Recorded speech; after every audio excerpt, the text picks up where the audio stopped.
In my school of Kundalini sadhana, we make a distinction between raising of Kundalini, Kundalini awakening, and liberation of Kundalini.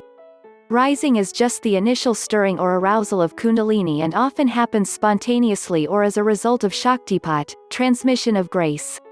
Kundalini awakening is the maturation of consciousness that occurs from Kundalini flowing through the central channel of the spine where it awakens into self-awareness of its inherent divinity. Liberation of Kundalini is the union of our individuated awareness with all-pervasive divine consciousness. The last represents the dissolution of the Rudra Granthi, the completion of karma and freedom from transmigration.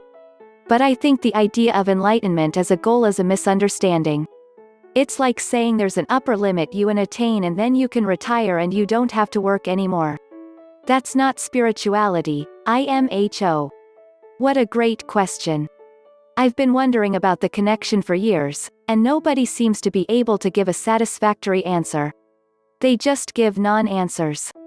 Zen Buddhism tells us how enlightenment can be sudden, and never, to my knowledge, mentions Kundalini.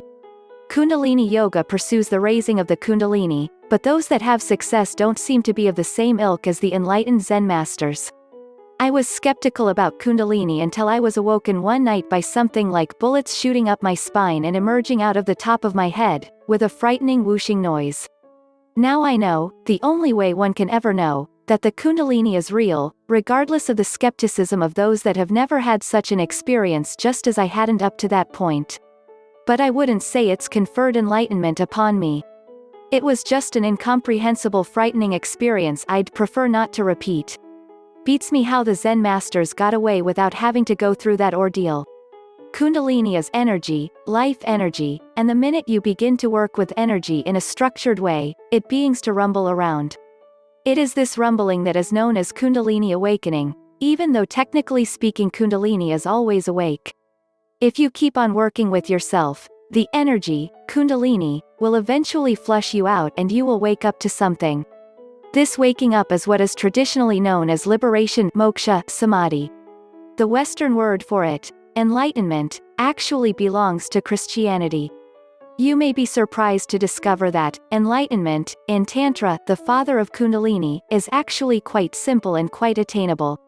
It is the experience and realization of the Absolute, aka Turiya. Today enlightenment has become a loaded concept that seems quite unattainable, but that is how we like it in the West, mysterious, fantastic and unattainable.